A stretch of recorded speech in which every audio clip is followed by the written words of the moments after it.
Welcome back ناظرین. وقفے جانے سے پہلے ہم نے کافی گفتگو کر لی ہے جو کہ الیکٹرک وہیکل کے بارے میں اور الیکٹرک آئٹم کے بارے میں تو ابھی بات نہیں کی ہے, لیکن الیکٹرک وہیکل پہ بات کے لیے اب سوال یہ ہے مغل صاحب کہ یہ جو بات کر رہے ہیں ہماری حکومت کے صاحب $100 بلین کا ٹارگٹ دیا ہے.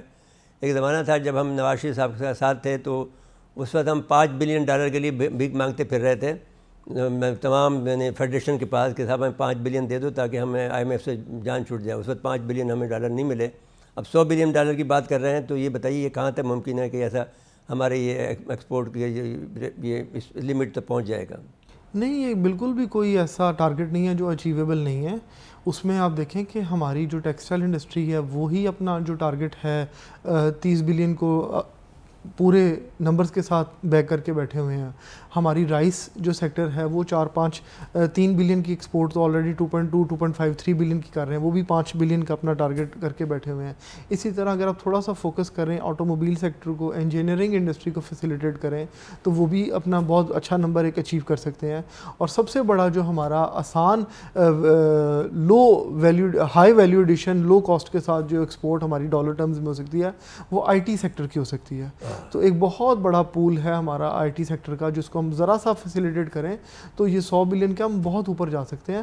آپ اس سے ایگزامپل میں آپ کو ایکسپلین کرتا ہوں کہ سعودی عربیہ کی جو آئل کی ایکسپورٹ ہے وہ تقریباً 115 بلین ڈالر کی ہے.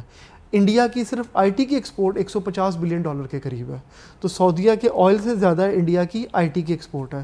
تو اگر ہم صرف IT کو اپنے فیسیلیٹیٹ کریں, اور اس میں کوئی بہت زیادہ ہمیں فیکٹریاں لگانے کی ضرورت نہیں ہوتی ہے, ہمارے پاس صرف ہم نے ان کو ٹریننگ دینی ہے, ان کو ہم نے انفراسٹرکچر دینا ہے, انٹرنیٹ دینا ہے, اور ان کے جو ایشوز ہیں پیمنٹ گیٹ ویز پیمنٹ منگوانے کے اور کانٹریکٹ انفورسمنٹ کے, تو ان کو انشور کرنا ہے. بینکنگ چینل ہم نے اپنے اسٹیبلش کرنے ہیں. تو یہ 100 بلین کوئی بڑا نمبر نہیں انشاءاللہ. صاحب انڈیا نے کمال یہ کیا کہ بہت پہلے IT سیکٹر میں چلا گیا اور ہم لوگ پیچھے رہ گئے. لیکن ایک عجیب بات یہ ہے کہ جہاں جہاں انڈیا گیا ہے ہم نے خود سے خود نہیں کیا. انڈیا نے اگر ہمیں ایٹمی دھماکہ کیا تو پھر ہم نے بھی ایٹمی دھماکہ کر لیا.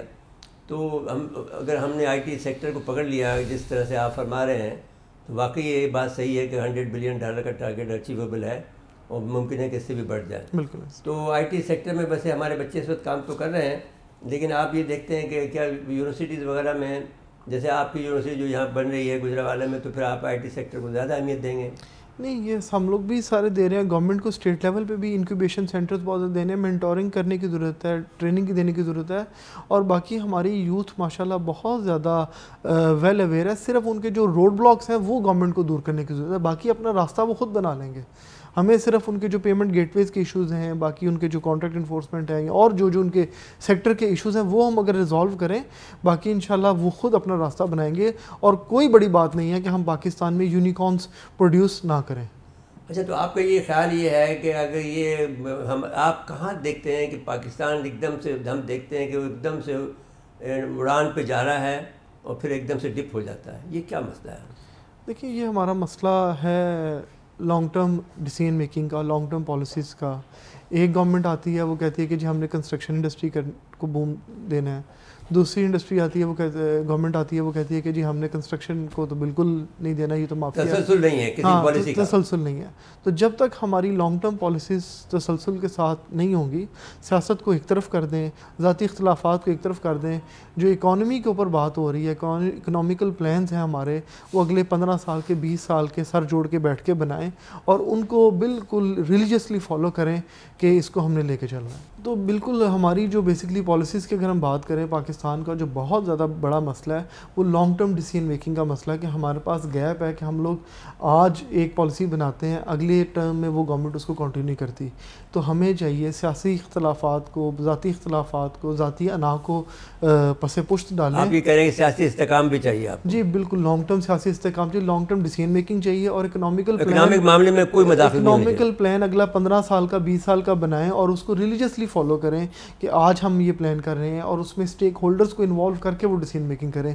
کوئی دفتروں میں بیٹھ کے جو بابو ہیں وہ نہ بنائیں, جو اس انڈسٹری کے, جو اس سیکٹر کے اسٹیک ہولڈرز ہیں ان کو انوالو کریں, انوالو کر کے لانگ ٹرم پلان بنائیں. کوئی بڑی بات نہیں ہے, ہم اپنے پلانز اچیو کر سکتے ہیں. اچھا, تو 100 آپ تو اس طرح سے جس طرح سے بات کر رہے ہیں تو میں یہ سمجھتا ہوں کہ $100 بلین تو کوئی بڑی بات ہی نہیں, ہم تو اس سے بھی آگے جا سکتے ہیں. جس طرح سے اگر ہم صرف IT سیکٹر کو ہی پکڑ لیں دنیا تو اس وقت جو نئے جو ٹیکنیکل جو آئے ہیں شعبہ جات وہ اتنے زیادہ ہیں کہ اگر اس میں جیسے اب یہ جو بھی آپ دیکھ رہے ہیں نئے ٹیکنیکل جو ہیں اس پر کتاب بھی ایک ہم لکھ رہے ہیں کیونکہ ہم اس پہ زیادہ بولنا نہیں چاہتے ہیں.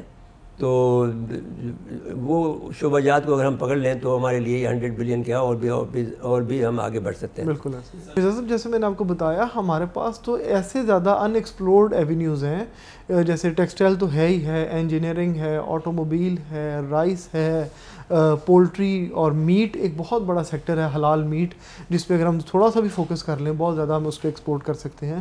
تو 100 بلین تو کوئی بڑا ٹارگیٹ نہیں ہمارا ملک. لیکن انڈیا کے اندر جو ہندو ہیں وہ اپنی گائے کاٹ کر جو ہے وہ بیچ رہے ہیں مسلمان بن کر, بالکل وہاں پر سعودی عرب میں.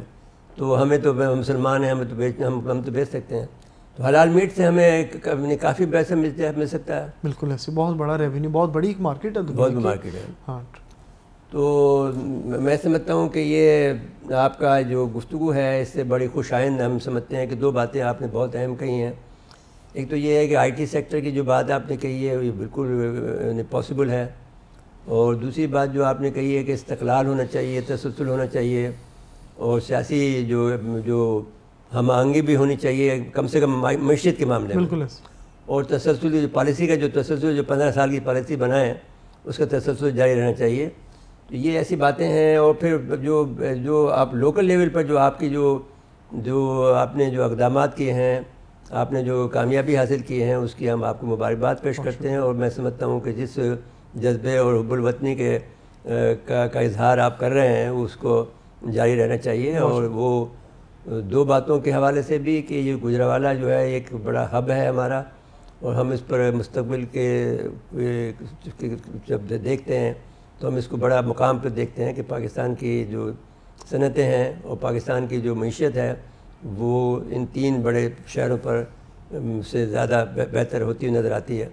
تو اس کے حوالے سے بھی ہم آپ کو اس کو پائنیئر کے طور پر ایز لیڈر کے طور پر جو یہ گجرانوالہ کو ہم دیکھتے ہیں, اور اس کے حوالے سے ہم آپ کے شکر گزار ہیں کہ آپ نے وقت ہمیں دیا, اور اپنا وقت یعنی جو بزنس کا وقت ہے اس وقت میں آپ نے وقت نکال کے دیا. تو اس کے لیے ہم مشکور ہیں. اور اس کے بعد میں ناظرین کرام آپ سے اجازت لیتے ہیں. اللہ حافظ.